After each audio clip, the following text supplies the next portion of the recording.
and that itself, following and indulging in such practices is a offence per se by itself. Hence, the Honorable Magistrate has initiated an inquiry on his own. So what are the status of the FIR lodged by Bandra police and other police stations? So one offence which was about 12 crore amount was involved, that is being investigated by the Bandra police station. The other offence where amount involved was 44 crores legal expenses, that has been transferred to EOW. And the latest offence about in siphoning of funds to the tune of 1250 crores is right now with the Bandra police station, but we are told since the amount involved is large, it might also be transferred to EOW. All offences are under investigation, no arrest has been made. Not as yet, or as Mr. Prashant Mehta just shared with you, all trustees are based out of Belgium and Dubai. I don't think any of them has participated in the investigation so far, or I think they've probably gone for caution in one of the offences, but other than that, there is no other challenge to these proceedings anywhere. So all of them have fled India? When the present trustees got the charge of the hospital, at that time, anticipating that all these misdeeds will come out, it seems they fled at that point of time abroad. All of them are abroad. So ED has taken cognizance of the complaint? No, we have requested ED to take cognizance. We have recently written. In fact, today itself the letter has gone from... Sorry? You said you have made representation? We have made a representation that these are predicate offences and these are proceeds of the crime to the tune of maybe about 1500 crores or more. So since the investigation is already done and it's already partly done, what are the chances of the recovery of the proceeds? Following the money trail? So we hope the chances are there. It is subject of investigation. Where the monies were siphoned off, whether they the suspicion, in fact a strong suspicion is, since the accused have fled abroad, so probably some of the funds would have been siphoned off to offshore account also. We have also submitted details of some of the offshore accounts to the Enforcement Directorate, and that is what we have said, that all transactions and their offshore accounts must be fully investigated to recover the funds and to bring the accused to the book. So since so much amount has been siphoned off, what is the effect that this has had on the operations of the Lilavati hospital, and what efforts we have done to take care I of request Mr. Prashant Mehta to answer this question. Plus money gone by, it does impact what the current board of trustees is functioning very well. In fact, they are making every effort to recover the funds. We are also in the mode of expansion of other hospitals. We have tied up with other big hospitals in the US for technology, doctors training, all of that. So the current board is making every endeavor to ensure that the functioning is not disrupted and to enhance the services, the present services of the hospital. I would like to add here that this is a charitable trust. So this money would have been used for the charity, for the welfare of the and well-being of the patients. Now it's been siphoned out by the various criminals, and which could have been utilized for welfare of the society, has been cornered by some as ill-gotten gains by some of the criminals. This is one of the biggest medical scams of the century, I would say. To this magnitude, this kind of scam has never been done, in the medical field at least. You mentioned that you are taking some new initiatives for the benefit of the hospital, some technological benefit equipment or something.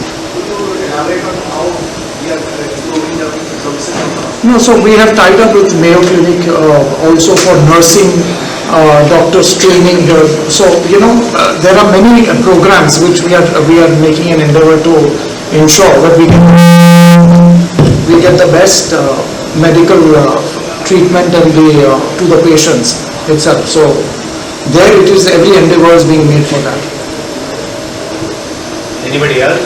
होता था BNSS में section 175(3) में हम honourable court को approach हुए and honourable court ने ऐसा आदेश दिया बांद्रा पुलिस स्टेशन को इसमें तुरंत गुना दाखिल किया जाए, और 2 दिन पहले ही ऐसा गुना 1250 करोड़ की साइफनिंग का गुना 7 पुराने ट्रस्टीज और जो उसके अलावा बहुत सी एंटिटीज हैं जो कि क्रिएट की गई थी, इसको एक वेब ऑफ कंपनीज बनाया गया था पूरा साइफनिंग के लिए, उन सबके विरुद्ध गुना दाखिल करके इन्वेस्टिगेशन बांद्रा पुलिस ने शुरू कर दिया है।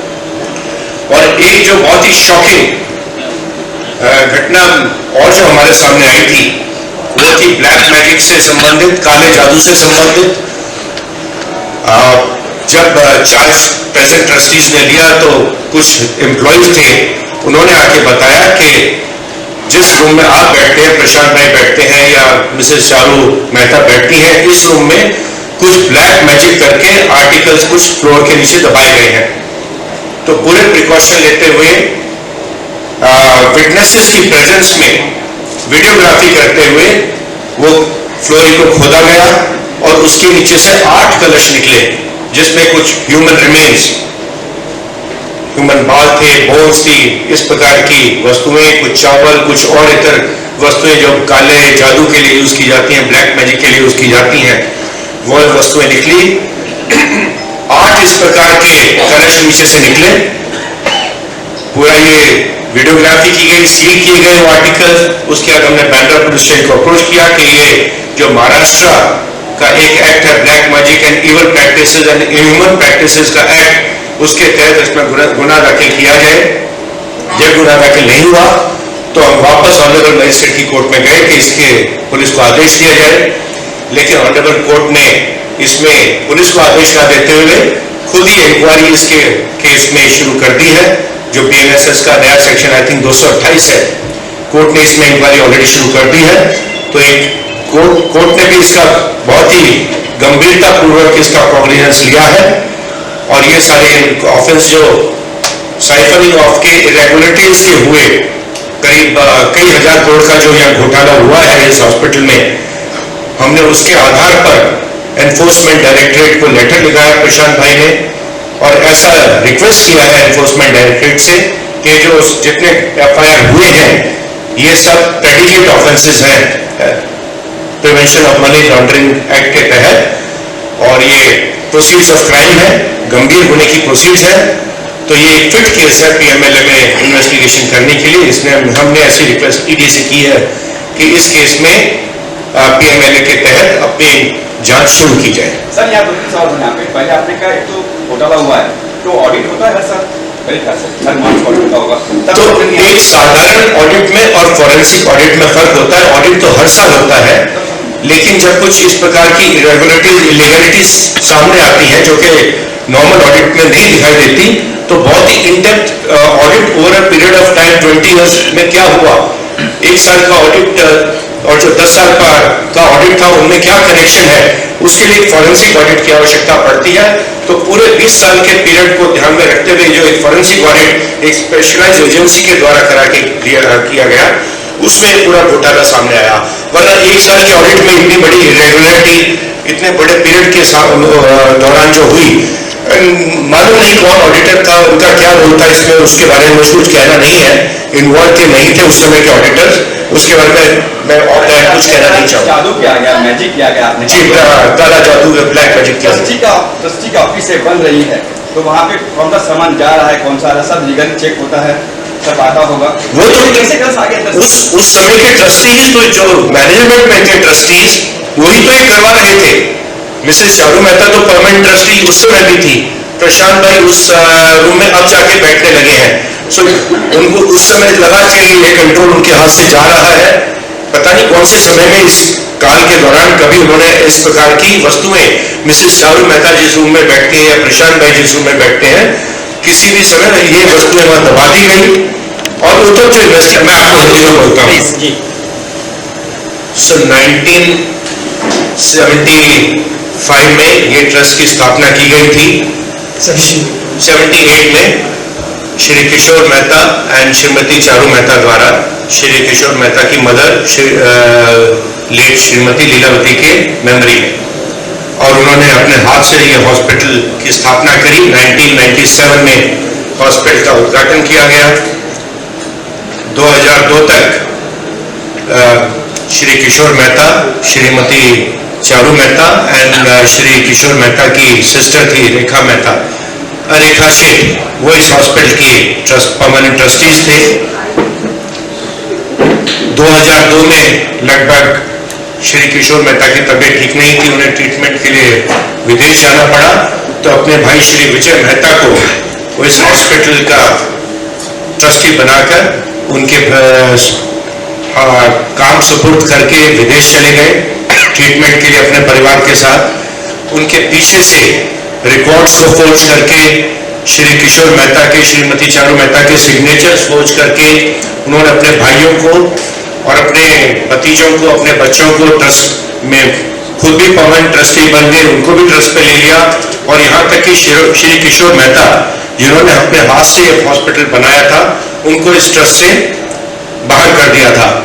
लंबी लड़ाई के बाद श्री किशोर मेहता 2016 में वापस परमानेंट ट्रस्टी बन सके और लगभग 20 साल की लड़ाई के बाद नवंबर 2023 में असिस्टेंट चैरिटी कमिश्नर के ऑर्डर से, जिसने पिछली सारी रिपोर्ट्स जिनके बेसिस पे वो लोग ट्रस्टी बने थे उनको रिजेक्ट करते हुए ओरिजिनल ट्रस्टीज को इसका चार्ज दिया।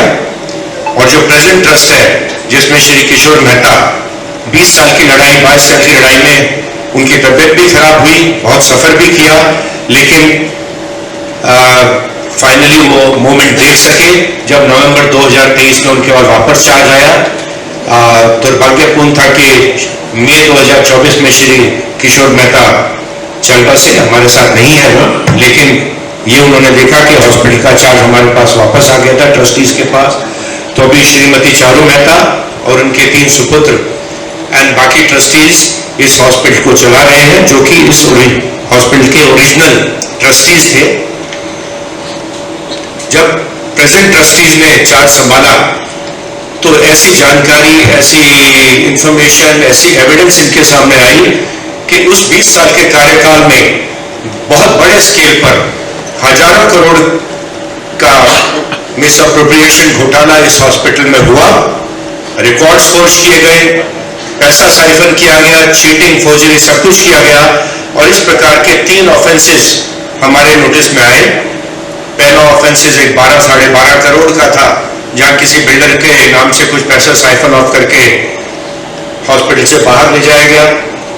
वो offence already Bandra police station में दाखिल हुआ, 2024 में अंडर इन्वेस्टिगेशन है। दूसरा बड़ा जो इलीगैलिटी, इरेगुलरिटी हमारे सामने आई, वो एक 44 करोड़ का मामला था, जहां की लीगल फीस बताकर पैसा साइफन ऑफ किया गया हॉस्पिटल से। उस मामले में भी हमने बांद्रा पुलिस स्टेशन में कंप्लेंट दाखिल की थी, लेकिन जब रीजनेबल पीरियड में पुलिस ने गुना दाखिल नहीं किया तो हम ऑनरेबल कोर्ट को अप्रोच किए and honourable JMFC court 12 number court ने उसमें पुलिस को आदेश दिया कि ऐसा गुना दाखिल किया जाए। ये 2024 में 44 करोड़ के मिस अप्रोप्रिएशन, फोर्जरी, चीटिंग का मामला बांद्रा पुलिस स्टेशन में दाखिल किया गया। और ये सब्सिक्वेंटली, क्योंकि अमाउंट बड़ा था एंड कॉम्प्लिकेटेड मैटर था, इसलिए ये ईओडब्ल्यू को ट्रांसफर कर दिया गया। लेकिन जो सबसे बड़ा शॉकर था हमारे सामने आया, वो था एक 1250 करोड़ का स्कैम, जहां पे कि हॉस्पिटल की जो प्रोक्योरमेंट, सप्लाईज का जो प्रोसीजर था, उसके लिए एक अलग डिपार्टमेंट था। उस डिपार्टमेंट और प्रोसीजर को साइड में रखते हुए एक एंटिटी क्रिएट की गई, आउटसाइड एंटिटी, एक्नामेड के नाम से, और सारे ट्रस्टीज उसमें इन्वॉल्व थे।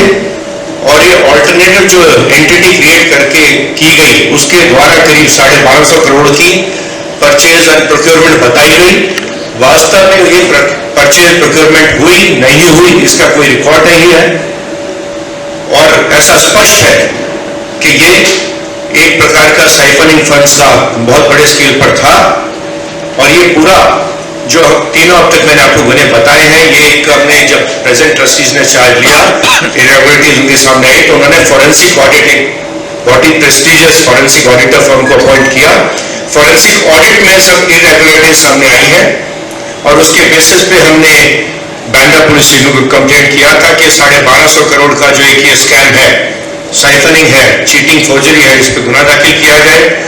जब पुलिस ने ये सबके नाम दिए हैं और उनकी इन्वॉल्वमेंट के साथ भी ये सब, उनके अप्रूवल से, उनकी इन्वॉल्वमेंट से ये सारा काले जादू की, ब्लैक मैजिक और जो इवल प्रैक्टिस की गई थी। हेलो सर, एग्जैक्ट आंकड़ा स्कैम का कितना है, क्योंकि एफआईआर 12,000 करोड़ लिखा है और 1247 करोड़ और कुछ लाख इस प्रकार का उसमें आंकड़ा है। 12,500 करोड़ से थोड़ा सा कम है। उससे पहले 44 करोड़ का है, उससे पहले 12.5 करोड़ का है। और एक बार इन्वेस्टिगेशन शुरू हुआ तो क्या क्या सामने आएगा देखते हैं क्या होता है। स्कैम का रेगुलर जो फंक्शन है हॉस्पिटल का या ट्रस्ट का कितना इम्पैक्ट हो रहा है, किस तरह से इम्पैक्ट हो रहा है? फिर से बताइए। जो ये स्कैम है इसका इम्पैक्ट जो रेगुलर ट्रस्टी का जो फंक्शन चल रहा है इसके ऊपर किस तरह का इम्पैक्ट हो रहा है? नहीं, जो ट्रस्टीज थे, ट्रस्टीज तो छोड़ के भाग गए हैं। जिनके ऊपर गुने दाखिल हुए वो तो यहाँ से हिंदुस्तान से function day to day function चलता है नहीं, पिछला ट्रस्ट तो बराबर अफेयर्स चला ही नहीं रहा था। ये तो अब जो प्रेजेंट ट्रस्टीज हैं जिन्होंने ओरिजिनली ट्रस्ट बनाया था पब्लिक सर्विस के लिए, चैरिटेबल पर्पस के लिए, तो फिर से जिस पर्पस के लिए हॉस्पिटल बनाया गया था अपने लिए फायदा कमाने के लिए नहीं था, चैरिटी के लिए हॉस्पिटल बनाया गया था। अपनी मदर के नाम से श्री किशोर मेहता ने हॉस्पिटल चैरिटी के लिए बनाया था। तो उसी काम में ये लोग ट्रस्टी लगे हैं, जी जान से लगे हैं। मिसेस चारू मेहता की उम्र आज 83-84 वर्ष है। रोज आके अपने हाथ से पेशेंट्स की सेवा करती हैं, उनका हालचाल पूछती हैं, पर्सनली अफेयर्स में इन्वॉल्व होती हैं। तो ये तो एक सेल्फलेस जो एक सर्विस है सोसाइटी के लिए, उसमें इस हॉस्पिटल के इसी पर्पस के लिए बनाया गया था। और जो प्रेजेंट ट्रस्टी है उसी काम में जी जान से लगे हुए हैं। ब्लैक मैजिक में कितने लोगों की इन्वॉल्वमेंट बाहरी कर दिया गया था। मेजॉरिटी में ट्रस्टीज थे तो वो सारे कंट्रोल हॉस्पिटल करके इस प्रकार के पूरा स्कैम कर रहे थे। पूरा कब्जा उनके पास ही था। श्रीमती चारू मेहता के पास कोई पावर नहीं लगी थी जब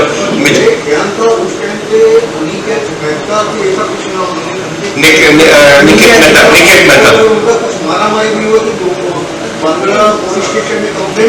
बहुत सी घटनाएं हुई है, कंप्लेंट हमने कर रखी है। वो तो अब छोटा रह गया मामला, वो मामला तो बहुत छोटा रह गया। अब तो उससे बहुत बड़ी बड़ी घटनाएं, क्या क्या दुर्घटनाएं कह सकते हैं हो चुकी हैं, क्या षड्यंत्र हो चुके हैं, ब्लैक मैजिक तक उतर आए हैं, ह्यूमन रिमेन्स फ्लोर के नीचे दबाए गए हैं।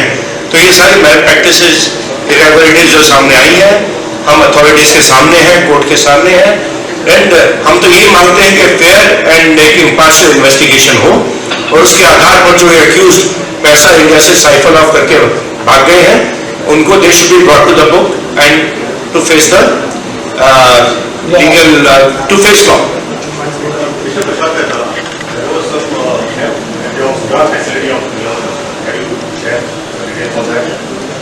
Yes, so even there,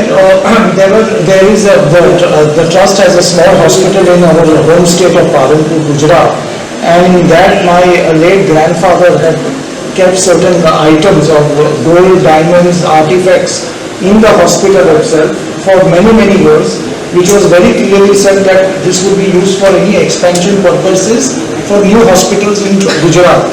What these ex-trustees did was that they managed to go and break open the safe, the vault. They removed all the diamonds, the jewelry, everything which belongs to the trust, which was put in by my late grandfather, and the keys happened to be with my late father in custody. इन लोगों ने ये पूरा यहाँ से षड्यंत्र करके पूरा safe तोड़ के जो सब माल निकाल के they smuggled out all the diamonds and jewelry to Dubai and other offshore destinations. When we found out this, we immediately complained to the Commissioner of Police in Gujarat, and then the court directed also to register FIR. But by then also nothing happened because they were already overseas or वो लोग भाग गए थे.